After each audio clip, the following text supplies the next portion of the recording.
Sure it is. Creativity is a monster. It is a beast. It loves you, but at the same time, you don't like it because it keeps you awake at night and people make a lot of money to create. And it's like, how do we make it through this storm? And one way to do it is to understand why you create and where you create, when you create, and set up the rules. Just set up the rules.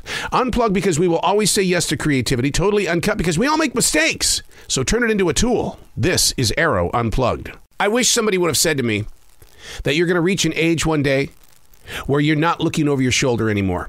I wish somebody would have told me that. I did have preachers back in the 1970s that would say, you're going to go to heaven, and the first thing that's going to happen is God is going to step into this big movie theater and rewatch your life, and you're going to have to explain it. Oh, that scared the bejeebies out of me.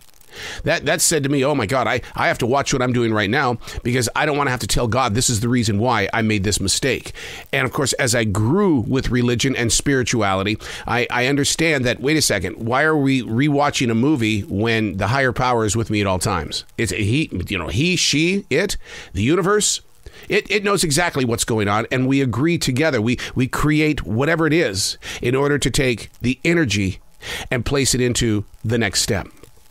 It's crazy. It's crazy to think like that because not everybody believes in spirit energy like that. Like walking through the forest this morning, you just feel the atmosphere of life, the falcons and the hawks and the little chipmunks. And you sit there and you go, my God, there's so much love and energy within these trees this morning. What can I do to help bring that forward in a human way? And that's the relationship that we have with the atmosphere of now. Hey, it's Arroe. This is The Daily Mess, a chronological walk through an everyday world.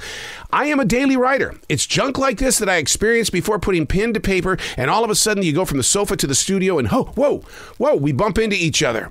How are you? Are you doing good? Wow, what year is it where you are?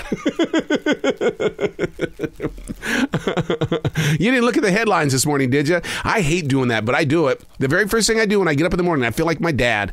I get up and I read the newspaper, but I'm not reading the newspaper. I'm going to the websites.